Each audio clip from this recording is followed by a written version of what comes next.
A fundraising survival guide. August 2008. Raising money is the second hardest part of starting a startup. The hardest part is making something people want.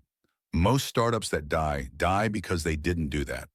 But the second biggest cause of death is probably the difficulty of raising money. Fundraising is brutal. One reason it's so brutal is simply the brutality of markets. People who've spent most of their lives in schools or big companies may not have been exposed to that. Professors and bosses usually feel some sense of responsibility toward you. If you make a valiant effort and fail, they'll cut you a break. Markets are less forgiving. Customers don't care how hard you worked, only whether you solved their problems. Investors evaluate startups the way customers evaluate products, not the way bosses evaluate employees. If you're making a valiant effort and failing, maybe they'll invest in your next startup, but not this one. But raising money from investors is harder than selling to customers because there are so few of them. There's nothing like an efficient market. You're unlikely to have more than 10 who are interested. It's difficult to talk to more. So the randomness of any one investor's behavior can really affect you. Problem number 3, investors are very random. All investors, including us, are by ordinary standards incompetent. We constantly have to make decisions about things we don't understand, and more often than not, we're wrong. And yet a lot is at stake. The amounts invested by different types of investors vary from $5,000 to $50 million, but the amount usually seems large for whatever type of investor it is. Investment decisions are big decisions. That combination, making big decisions about things they don't understand, tends to make investors very skittish. VCs are notorious for leading founders on. Some of the more unscrupulous do it deliberately, but even the most well-intentioned investors can behave in a way that would seem crazy in everyday life. One day they're full of enthusiasm and seem ready to write you a check on the spot. The next, they won't return your phone calls. They're not playing games with you. They just can't make up their minds. If that weren't bad enough, these wildly fluctuating nodes are all linked together. Startup investors all know one another, and though they hate to admit it, the biggest factor in their opinion of you is the opinion of other investors. Talk about a recipe for an unstable system. You get the opposite of the damping that the fear-greed balance usually produces in markets. No one is interested in a startup that's a bargain because everyone else hates it. So the inefficient market you get because there are so few players is exacerbated by the fact that they act less than independently. The result is a system like some kind of primitive, multi-celled sea creature, where you irritate one extremity and the whole thing contracts violently. Y Combinator is working to fix this. We're trying to increase the number of investors just as we're increasing the number of startups. We hope that as the number of both increases, we'll get something more like an efficient market. As T approaches infinity, demo day approaches an auction. Unfortunately, T is still very far from infinity. What does a startup do now in the imperfect world we currently inhabit? The most important thing is not to let fundraising get you down. Startups live or die on morale. If you let the difficulty of raising money destroy your morale, it will become a self-fulfilling prophecy. Bootstrapping or consulting. Some would-be founders may by now be thinking, why deal with investors at all? If raising money is so painful, why do it? One answer to that is obvious, because you need money to live on. It's a fine idea in principle to finance your startup with its own revenues, but you can't create instant customers. Whatever you make, you have to sell a certain amount to break even. It will take time to grow your sales to that point, and it's hard to predict, till you try, how long it will take. We could not have bootstrapped via web, for example. We charge quite a lot for our software, about $140 per user per month, but it was at least a year before our revenues would have covered even our paltry costs. We didn't have enough saved to live on for a year. If you factor out the bootstrap companies that were actually funded by their founders through savings or a day job, the remainder either got really lucky, which is hard to do on demand, or began life as consulting companies and gradually transformed themselves into product companies. Consulting is the only option you can count on. But consulting is far from free money. It's not as painful as raising money from investors, perhaps, but the pain is spread over a longer period, years probably. And for many types of startup, that delay could be fatal. If you're working on something so unusual that no one else is likely to think of it, you can take your time. Joshua Schachter gradually built Delicious on the side while working on Wall Street. He got away with it because no one else realized it was a good idea. But if you were building something as obviously necessary as online store software at about the same time as ViaWeb, and you were working on it on the side while spending most of your time on client work, you were not in a good position. Bootstrapping sounds great in principle, but this apparently verdant territory is one from which few startups emerge alive. The mere fact that bootstrap startups tend to be famous on that account should set off alarm bells. If it works so well, it would be the norm. Bootstrapping may get easier because starting a company is getting cheaper, but I don't think we'll ever reach the point where most startups can do without outside funding. Technology tends to get dramatically cheaper, but living expenses don't. The upshot is you can choose your pain, either the short, sharp pain of raising money or the chronic ache of consulting. For a given total amount of pain, raising money is the better choice because new technology is usually more valuable now than later. But although for most startups raising money will be the lesser evil, it's still a pretty big evil. So big that it can easily kill you. Not merely in the obvious sense that if you fail to raise money, you might have to shut the company down, but because the process of raising money itself can kill you. To survive it, you need a set of techniques mostly orthogonal to the ones used in convincing investors. Just as mountain climbers need to know survival techniques that are mostly orthogonal to those used in physically getting up and down mountains. Have low expectations. The reason raising money destroys so many startups' morale is not simply that it's hard, but that it's so much harder than they expected. What kills you is the disappointment. And the lower your expectations, the harder it is to be disappointed. Startup founders tend to be optimistic. This can work well in technology, at least some of the time. But it's the wrong way to approach raising money. Better to assume investors will always let you down. Acquirers, too, while we're at it. At YC, one of our secondary mantras is, deals fall through. No matter what deal you have going on, assume it will fall through. The predictive power of this simple rule is amazing. There will be a tendency as a deal progresses to start to believe it will happen and then to depend on it happening. You must resist this. Tie yourself to the mast. This is what kills you. Deals do not have a trajectory like most other human interactions, where shared plans solidify linearly over time. Deals often fall through at the last moment.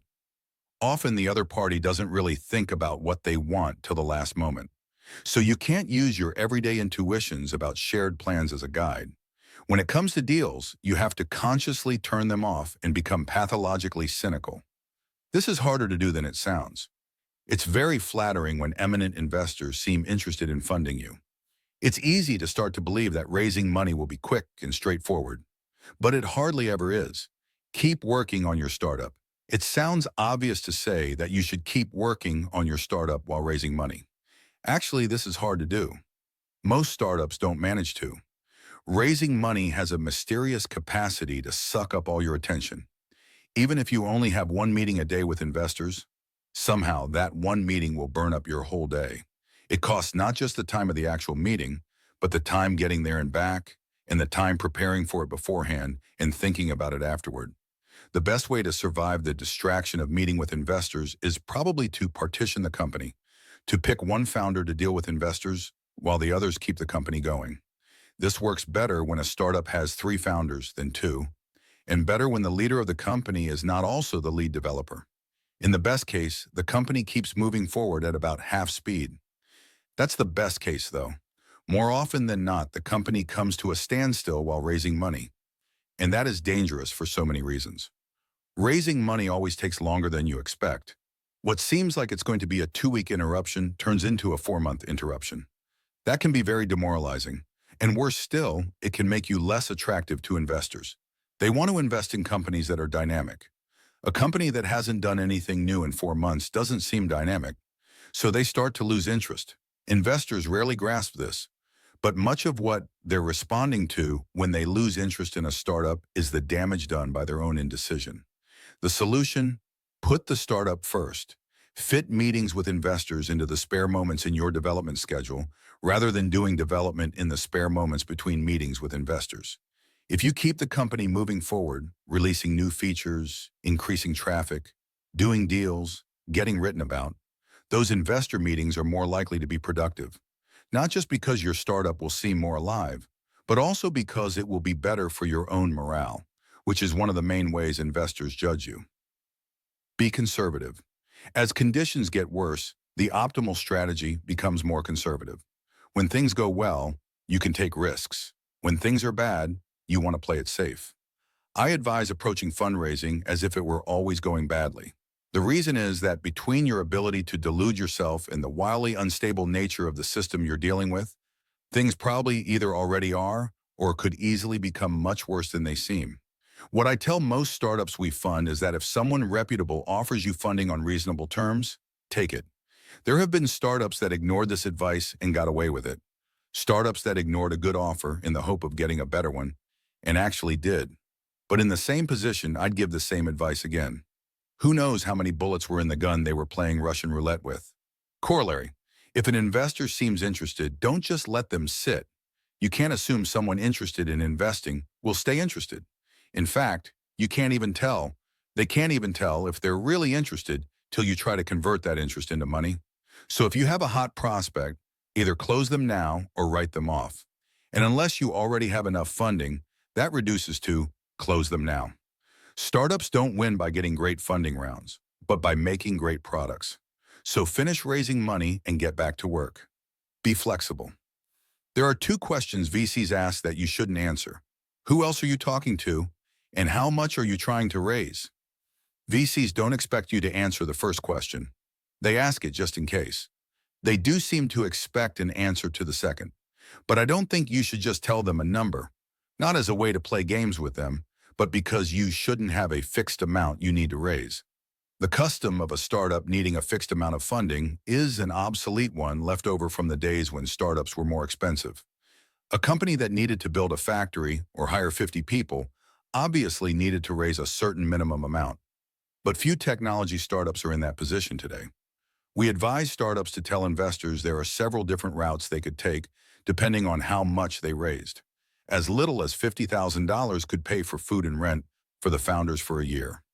A couple $100,000 would let them get office space and hire some smart people they know from school. A couple million would let them really blow this thing out. The message, and not just the message, but the fact, should be, we're going to succeed no matter what. Raising more money just lets us do it faster. If you're raising an angel round, the size of the round can even change on the fly. In fact, it's just as well to make the round small initially, then expand as needed, rather than trying to raise a large round and risk losing the investors you already have if you can't raise the full amount. You may even want to do a rolling close where the round has no predetermined size, but instead you sell stock to investors one at a time as they say yes. That helps break deadlocks, because you can start as soon as the first one is ready to buy. Be independent. A startup with a couple founders in their early 20s can have expenses so low that they could be profitable on as little as $2,000 per month. That's negligible as corporate revenues go, but the effect on your morale and your bargaining position is anything but. At YC, we use the phrase ramen profitable to describe the situation where you're making just enough to pay your living expenses. Once you cross into ramen profitable, everything changes. You may still need investment to make it big, but you don't need it this month. You can't plan when you start a startup how long it will take to become profitable. But if you find yourself in a position where a little more effort expended on sales would carry you over the threshold of ramen profitable, do it. Investors like it when you're ramen profitable. It shows you've thought about making money instead of just working on amusing technical problems. It shows you have the discipline to keep your expenses low. But above all, it means you don't need them. There is nothing investors like more than a startup that seems like it's going to succeed even without them. Investors like it when they can help a startup, but they don't like startups that would die without that help. At YC, we spend a lot of time trying to predict how the startups we've funded will do because we're trying to learn how to pick winners. We've now watched the trajectories of so many startups that we're getting better at predicting them. And when we're talking about startups we think are likely to succeed, what we find ourselves saying is things like, oh, those guys can take care of themselves. They'll be fine. Not those guys are really smart, or those guys are working on a great idea. When we predict good outcomes for startups, the qualities that come up in the supporting arguments are toughness, adaptability, determination, which means to the extent we're correct, those are the qualities you need to win. Investors know this, at least unconsciously, The reason they like it when you don't need them is not simply that they like what they can't have, but because that quality is what makes founders succeed. Sam Altman has it. You could parachute him into an island full of cannibals and come back in 5 years and he'd be the king. If you're Sam Altman, you don't have to be profitable to convey to investors that you'll succeed with or without them. He wasn't, and he did. Not everyone has Sam's deal-making ability. I myself don't. But if you don't, you can let the numbers speak for you. Don't take rejection personally. Getting rejected by investors can make you start to doubt yourself. After all, they're more experienced than you. If they think your startup is lame, aren't they probably right? Maybe, maybe not. The way to handle rejection is with precision. You shouldn't simply ignore rejection. It might mean something, but you shouldn't automatically get demoralized either. To understand what rejection means, you have to understand, first of all, how common it is. Statistically, the average VC is a rejection machine. David Hornick, a partner at August, told me, the numbers for me ended up being something like 500 to 800 plans received and read, somewhere between 50 and 100 initial one-hour meetings held, about 20 companies that I got interested in, about 5 that I got serious about, and did a bunch of work, 1 to 2 deals done in a year. So the odds are against you. You may be a great entrepreneur, working on interesting stuff, etc., but it is still incredibly unlikely that you get funded. This is less true with angels, but VCs reject practically everyone. The structure of their business means a partner does at most 2 new investments a year, no matter how many good startups approach him. In addition to the odds being terrible, the average investor is, as I mentioned, a pretty bad judge of startups. It's harder to judge startups than most other things, because great startup ideas tend to seem wrong. A good startup idea has to be not just good, but novel. And to be both good and novel, an idea probably has to seem bad to most people, or someone would already be doing it and it wouldn't be novel. That makes judging startups harder than most other things one judges. You have to be an intellectual contrarian to be a good startup investor. That's a problem for VCs, most of whom are not particularly imaginative. VCs are mostly money guys, not people who make things. Angels are better at appreciating novel ideas because most were founders themselves. So when you get a rejection, use the data that's in it and not what's not. If an investor gives you specific reasons for not investing, look at your startup and ask if they're right. If they're real problems, fix them. But don't just take their word for it. You're supposed to be the domain expert. You have to decide. Though a rejection doesn't necessarily tell you anything about your startup, it does suggest your pitch could be improved. Figure out what's not working and change it. Don't just think investors are stupid. Often they are, but figure out precisely where you lose them. Don't let rejections pile up as a depressing, undifferentiated heap. Sort them and analyze them, and then instead of thinking, no one likes us, you'll know precisely how big a problem you have and what to do about it. Be able to downshift into consulting, if appropriate. Consulting, as I mentioned, is a dangerous way to finance a startup. But it's better than dying. It's a bit like anaerobic respiration, not the optimum solution for the long term, but it can save you from an immediate threat. If you're having trouble raising money from investors at all, it could save you to be able to shift toward consulting. This works better for some startups than others. It wouldn't have been a natural fit for, say, Google, but if your company was making software for building websites, you could degrade fairly gracefully into consulting by building sites for clients with it. So long as you were careful not to get sucked permanently into consulting, this could even have advantages. You'd understand your users well if you were using the software for them. Plus, as a consulting company, you might be able to get big-name users using your software that you wouldn't have gotten as a product company. At ViaWeb, we were forced to operate like a consulting company initially because we were so desperate for users that we'd offer to build merchant sites for them if they'd sign up. But we never charged for such work because we didn't want them to start treating us like actual consultants and calling us every time they wanted something changed on their site. We knew we had to stay a product company because only that scales. Avoid inexperienced investors. Though novice investors seem unthreatening, they can be the most dangerous sort because they're so nervous, especially in proportion to the amount they invest. Raising $20,000 from a first-time angel investor can be as much work as raising $2 million from a VC fund. Their lawyers are generally inexperienced too, But while the investors can admit they don't know what they're doing, their lawyers can't. One YC startup negotiated terms for a tiny round with an angel, only to receive a 70-page agreement from his lawyer. And since the lawyer could never admit in front of his client that he'd screwed up, he instead had to insist on retaining all the draconian terms in it, so the deal fell through. Of course, someone has to take money from novice investors, or there would never be any experienced ones. But if you do, either drive the process yourself, including supplying the paperwork, or use them only to fill up a larger round led by someone else. Know where you stand. The most dangerous thing about investors is their indecisiveness. The worst-case scenario is the long no that comes after months of meetings. Rejections from investors are like design flaws, inevitable but much less costly if you discover them early.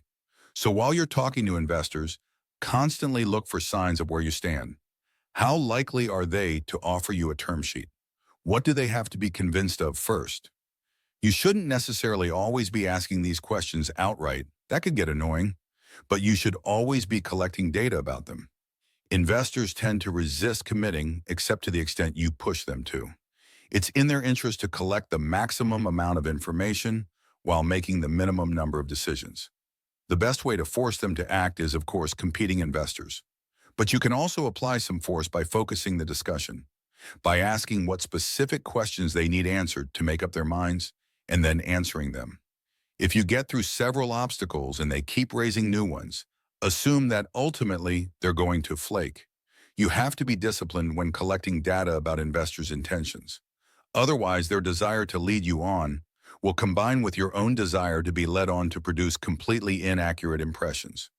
Use the data to weight your strategy. You'll probably be talking to several investors. Focus on the ones that are most likely to say yes. The value of a potential investor is a combination of how good it would be if they said yes and how likely they are to say it. Put the most weight on the second factor, partly because the most important quality in an investor is simply investing, but also because, as I mentioned, the biggest factor in investors' opinion of you is other investors' opinion of you. If you're talking to several investors and you manage to get one over the threshold of saying yes, it will make the others much more interested. So you're not sacrificing the lukewarm investors if you focus on the hot ones. Convincing the hot investors is the best way to convince the lukewarm ones. Future, I'm hopeful things won't always be so awkward. I hope that as startups get cheaper and the number of investors increases, raising money will become, if not easy, at least straightforward. In the meantime, the brokenness of the funding process offers a big opportunity. Most investors have no idea how dangerous they are. They'd be surprised to hear that raising money from them is something that has to be treated as a threat to a company's survival. They just think they need a little more information to make up their minds. They don't get that there are 10 other investors who also want a little more information, and that the process of talking to them all can bring a startup to a standstill for months. Because investors don't understand the cost of dealing with them, they don't realize how much room there is for a potential competitor to undercut them. I know from my own experience how much faster investors could decide because we've brought our own time down to 20 minutes. 5 minutes of reading an application plus a 10-minute interview plus 5 minutes of discussion. If you were investing more money, you'd want to take longer, of course. But if we can decide in 20 minutes, should it take anyone longer than a couple days? Opportunities like this don't sit unexploited forever, even in an industry as conservative as venture capital. So either existing investors will start to make up their minds faster, or new investors will emerge who do. In the meantime, founders have to treat raising money as a dangerous process. Fortunately, I can fix the biggest danger right here. The biggest danger is surprise. It's that startups will underestimate the difficulty of raising money, that they'll cruise through all the initial steps. But when they turn to raising money, they'll find it surprisingly hard, get demoralized, and give up. So I'm telling you in advance, raising money is hard. Notes: when investors can't make up their minds, they sometimes describe it as if it were a property of the startup. You're too early for us, they sometimes say. But which of them, if they were taken back in a time machine to the hour Google was founded, wouldn't offer to invest at any valuation the founders chose? An hour old is not too early if it's the right startup. What you're too early really means is, we can't figure out yet whether you'll succeed. Investors influence one another both directly and indirectly. They influence one another directly through the buzz that surrounds a hot startup, but they also influence one another indirectly through the founders. When a lot of investors are interested in you, it increases your confidence in a way that makes you much more attractive to investors. No VC will admit they're influenced by buzz. Some genuinely aren't, but there are few who can say they're not influenced by confidence. One VC who read this essay wrote, "We try to avoid companies that got bootstrapped with consulting. It creates very bad behaviors and instincts that are hard to erase from a company's culture." The optimal way to answer the first question is to say that it would be improper to name names, while simultaneously implying that you're talking to a bunch of other VCs who are all about to give you term sheets. If you're the sort of person who understands how to do that, go ahead. If not, don't even try. Nothing annoys VCs more than clumsy efforts to manipulate them. The disadvantage of expanding around on the fly is that the valuation is fixed at the start, so if you get a sudden rush of interest, you may have to decide between turning some investors away and selling more of the company than you meant to. That's a good problem to have, however. I wouldn't say that intelligence doesn't matter in startups. We're only comparing YC startups who've already made it over a certain threshold. But not all are. Though most VCs are suits at heart, the most successful ones tend not to be. Oddly enough, the best VCs tend to be the least VC-like. Thanks to Trevor Blackwell, David Hornick, Jessica Livingston, Robert Morris, and Fred Wilson for reading drafts of this.